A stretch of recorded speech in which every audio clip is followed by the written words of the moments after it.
नमस्कार दोस्तों, study with Balbir में मैं आप सबों का स्वागत करता हूं। आज 9 अक्टूबर है और 9 अक्टूबर के करंट अफेयर्स में क्या कुछ है इसका हम लोग रिव्यू करेंगे। दोस्तों, आप अगर हमारे चैनल पर नए हैं तो चैनल को सब्सक्राइब कर लीजिए और वीडियो को शुरू से लेकर अंतिम तक जरूर देखिए, क्योंकि सारा क्वेश्चन काफ़ी महत्वपूर्ण है। और जितने लोग भी वीडियो को देखते हैं आप लोग मैक्सिमम शेयर कीजिए और वीडियो को लाइक जरूर कीजिए। चलिए क्वेश्चन स्टार्ट करते हैं।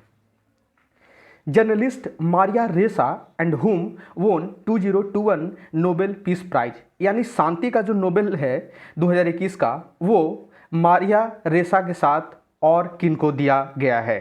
तो वो दिया गया है देमेत्री मुरातोव को। देमेत्री मुरातोव, जो कि ऑप्शन नंबर डी है। आप यहाँ पे देख सकते हो, यहाँ पे मारिया रेसा जो कि एक महिला हैं और वहीं देमेत्री मुरातोव एक जो मेल हैं वो जर्नलिस्ट हैं।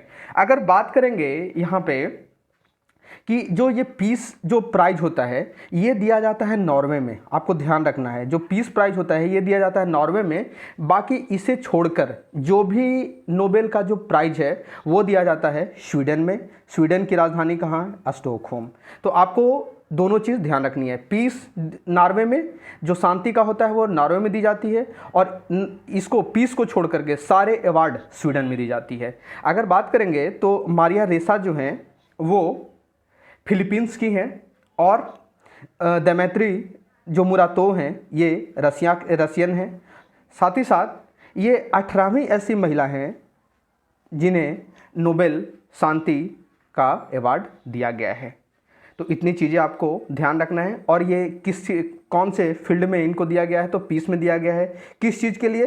तो जो राइट टू एक्सप्रेशन होता है, जो अभिव्यक्ति की स्वतंत्रता होती है, उसके लिए इन्होंने दोनों ने अच्छा काम किया था जर्नलिस्ट, यानी कि जो जर्नलिज्म होता है उसके माध्यम से। अगर यहाँ पे बात करेंगे कि जो ए और बी, डेविड जूलियस और एडन पाटापोटेन जो है, इनको मिला था मेडिसिन का, जिसे फिजियोलॉजी बोलते हैं, और अब्दुल रजा गुरनाह इनको दिया गया है साहित्य का। तो ये चारों जो हैं यहाँ पे वो नोबेल विजेता ही हैं 2021 के। Next, who has appointed as interim prime minister of Guinea. Guinea के जो अंतरिम प्रधानमंत्री हैं वो किसे अभी अपॉइंट किया गया है, किसे बनाया गया है? तो वो बनाया गया है, आपको ध्यान रखना है, मोहम्मेद, ऑप्शन नंबर डी, मोहम्मेद बिभो गईको। ये बने हैं गिनिया के अभी अंतरिम प्रधानमंत्री। ये टेम्पररी बेसिस पे हैं, क्योंकि अभी वहाँ पे तख्ता पलट किया गया था और राष्ट्रपति जो हैं वो राष्ट्रपति बने हैं मेमेडी दोम्बोया। और अगर बात करें यहाँ पे गिनिया की, तो गिनिया की जो करेंसी है वो गिनियन फ्रैंक है। Next, which company has delivered heaviest semi cryogenic propellant tank SC-120 LOX to ISRO. कहने का मतलब है कि इसमें से कौन सी कंपनी ने अभी जो है वो बना करके दिया है इसरो को, एक टैंक बना करके दिया है जिसका नाम है SC-120 LOX। और ये काफ़ी भारी टैंक है, हैवीएस्ट टैंक है, ये क्रायोजेनिक प्रोपेलेंट है ये। तो ये बना के दिया है Hindustan aeronautics limited, option number A. बात करेंगे यहाँ पर अगर HAL की, तो इसकी स्थापना जो हुई थी वो 1964 में हुई थी और इसका हेड क्वार्टर जो है वो कहाँ? बेंगलुरु में है। बेंगलुरु में है। और इसके चेयरमैन कौन है? ध्यान रखना है, R माधवन। कौन है? R माधवन जो है इसके अभी हेड के रूप में काम कर रहे हैं, चेयरमैन के रूप में काम कर रहे हैं। Next, the government of India has released first comprehensive guidelines for cyber security in which sector. कहने का मतलब है कि भारत के सरकार के द्वारा अभी एक व्यापक रूप से जो है गाइडलाइन जारी किया है साइबर सिक्योरिटी को लेकर के। कौन से सेक्टर में, किस सेक्टर में? तो ये हमारा जो सेक्टर है वो है पावर सेक्टर। पावर जो सेक्टर है, जो आप कह सकते हो ऊर्जा क्षेत्र, ऊर्जा जो क्षेत्र है उसमें जो है पहली बार गाइडलाइन जारी की गई है साइबर सिक्योरिटी को लेकर के। अभी अगर पावर मिनिस्टर कौन है तो वो हैं RK सिंह। RK सिंह जो है वो आरा से सांसद हैं, बिहार के आरा से सांसद हैं। Next, cyclone Gulab hit the Bengal and Andhra coast. Gulab was named by which country. कहने का मतलब है कि अभी जो कुछ दिन पहले एक चक्रवात आई थी जिसका नाम था गुलाब, वो जो बंगाल की जो खाड़ी है उसको वो हिट किया था, उसको वहाँ पे उसे जो है वो चक्रवात जो है प्रभावित किया था। साथ ही साथ जो आंध्र प्रदेश का जो कोस्ट है उसको प्रभावित किया था। तो गुलाब जो नाम है वो कौन से देश ने दिया है? तो गुलाब जो नाम है वो दिया था पाकिस्तान ने। पाकिस्तान ने जो है इसे नाम दिया है। और वहीं एक और साइक्लोन जो थी उसका नाम था शाहीन। तो शाहीन को दिया था कतर ने। आपको ध्यान रखना है क्योंकि नाम जो अलग अलग है वो किस देश के द्वारा दी गई है उसे थोड़ा ध्यान रखना है। Next, which state had delivered India's first smartphone based e voting solution. कहने का मतलब है कि भारत के कौन सा इसमें से जो राज्य है वो अभी विकसित किया है भारत का पहला smartphone based e voting solution. तो ई वोटिंग सॉल्यूशन जो है इलेक्ट्रॉनिक्स, इसको ई का मतलब इलेक्ट्रॉनिक्स वोटिंग सॉल्यूशन जो है वो स्टार्ट किया है तेलंगाना की सरकार ने। तेलंगाना की सरकार ने इसे स्टार्ट किया है, तो आपको ध्यान रखना है। और ये पहला स्मार्टफोन बेस्ड है, जो हमारी फ़ोन होती है, जो स्मार्टफोन होती है उसके आधारित ये विकसित किया है भारत का पहला तेलंगाना ने। Next, which bank launch 6S campaign under customer outreach programme. कहने का मतलब है कि कौन सा बैंक ने अभी लॉन्च किया है एक कैंपेन, एक अभियान जिसका नाम रखा है 6S। तो इसके तहत जो है वो कस्टमर की जो आउटरीच है, जो पहुंच है उसको बढ़ाई जाए और भी चीज़ें जो है वो डेवलपमेंट किया जाए। तो इसके लिए किया है PNB बैंक ने, जो पंजाब नेशनल बैंक है उसने इस प्रोग्राम को अभी लॉन्च किया है। तो आपको ध्यान रखना है इसमें जो फिनेंशियल इंक्लूजन है, क्रेडिट ग्रोथ है, उसको बढ़ाने के लिए जो है इसे लॉन्च किया गया है PNB के द्वारा। PNB की बात करें तो इसकी जो हेड क्वार्टर है वो न्यू दिल्ली के अंदर ही है। न्यू दिल्ली जो है हेड क्वार्टर है। और PNB जो है इसकी स्थापना 1894 में हुई थी। आपको ध्यान रखना है कब हुई थी, 1894 में। और इसका जो नेशनलाइजेशन जो था, जो राष्ट्रीयकरण था वो हुआ था 1969 में। Next,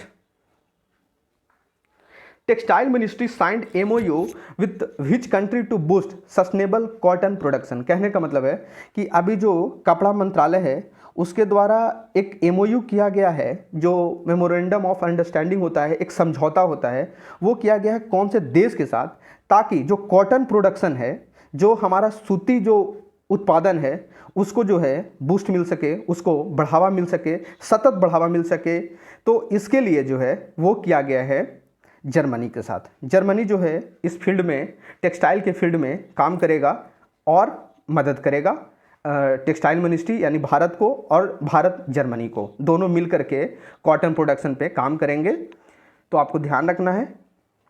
next, the reserve bank of India has expected to GDP growth rate to how much in financial year 21-22। Reserve bank of India के दिन, कल के जो दिन में अभी घोषित किया गया है सारी चीज़ें।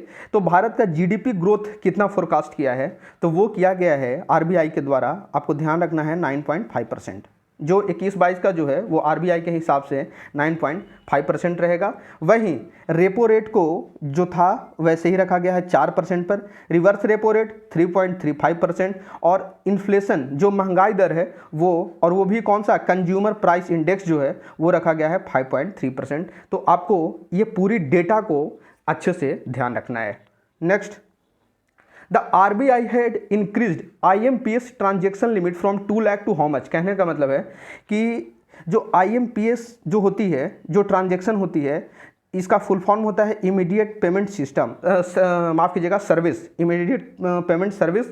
तो IMPS के थ्रू आप किसी भी खाते से पैसे को ट्रांजेक्शन कर सकते हो। 24/7 जो है वो इसकी सर्विस को दी जाती है। तो RBI जो है पहले IMPS के थ्रू 2 लाख रुपया जाता था, लेकिन अब इसकी ट्रांजैक्शन को बढ़ा दी, इसकी लिमिटेशन को बढ़ा दी गई है और बढ़ा करके 5 लाख की गई है। तो आपको ध्यान रखना है कितना है, 5 lakh.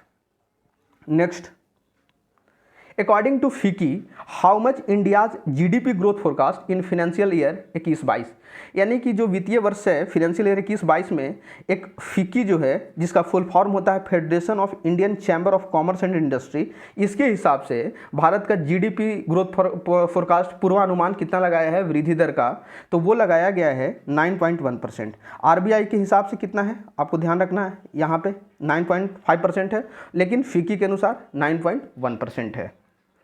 Next, Indian air force has celebrated which foundation day on 8 अक्टूबर 2021। कहने का मतलब है कि भारतीय वायुसेना जो है वो अभी कौन सा जो फाउंडेशन डे है, स्थापना दिवस है, उसको वो मनाया है कल के दिन 8 अक्टूबर को 2021 में।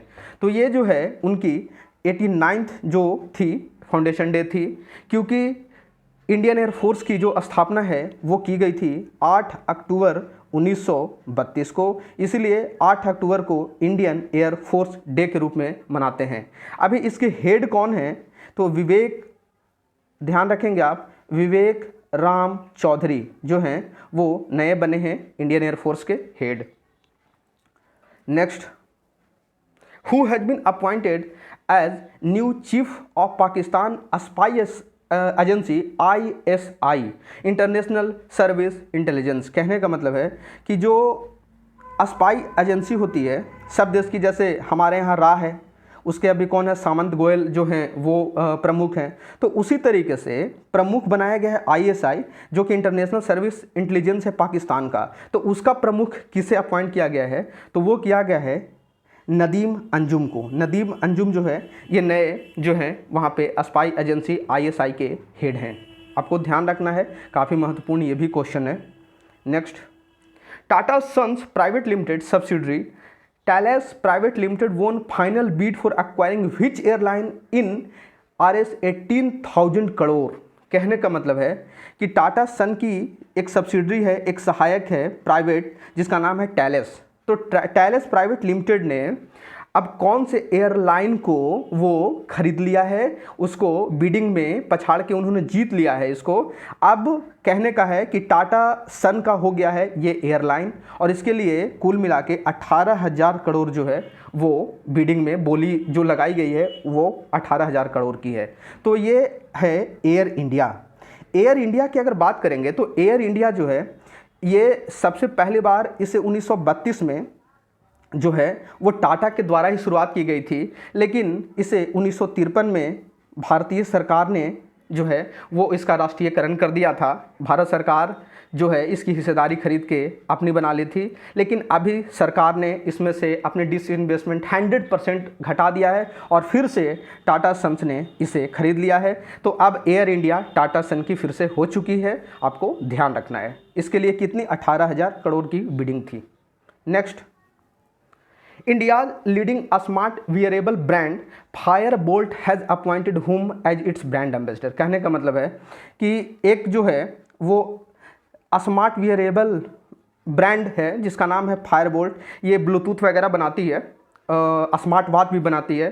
तो इसके ब्रांड एम्बेसडर किससे बनाया गया है, तो वो बनाया गया है रिसेंट में विराट कोहली को। विराट कोहली जो है इसके ब्रांड एम्बेसडर बने हैं।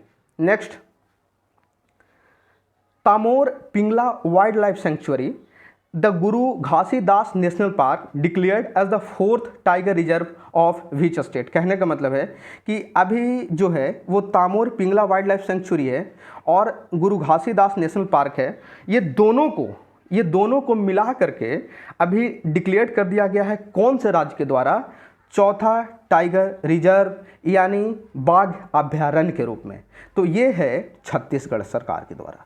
छत्तीसगढ़ में जो भूपेश बघेल की सरकार है वो अब इसे 4था टाइगर रिजर्व घोषित किया है राज्य का, आपको ध्यान रखना है।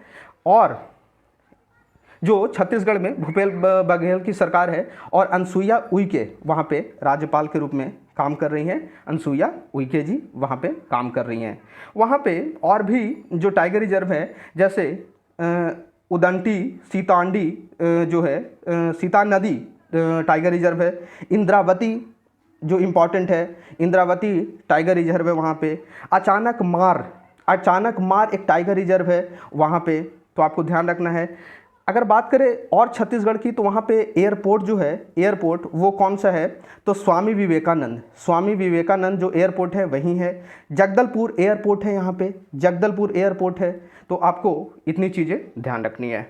Next, 6th edition of military exercise Ajeya warrior 2021 held between India and which country. कहने का मतलब है कि एक मिलिट्री की एक्सरसाइज होती है, अजय वारियर उसका नाम है, अजय वारियर उसको बोलते हैं। तो इसका कौन सा एडिशन था, 6ठा एडिशन था। तो भारत किसके साथ, भारत कौन से देश के साथ इस मिलिट्री एक्सरसाइज को करता है, तो वो किया जाता है यूनाइटेड किंगडम के साथ। जो ब्रिटेन है उसके द्वारा इस एक्सरसाइज को किया जाता है। यूनाइटेड किंगडम में जो प्रधानमंत्री हैं वो कौन है, बोरिस जॉनसन जी हैं, बोरिस जॉनसन जी। नेक्स्ट दोस्तों, आज की वीडियो यहीं तक रहेगी। कल फिर से नए करंट अफेयर्स के साथ मिलेंगे। तब तक के लिए धन्यवाद।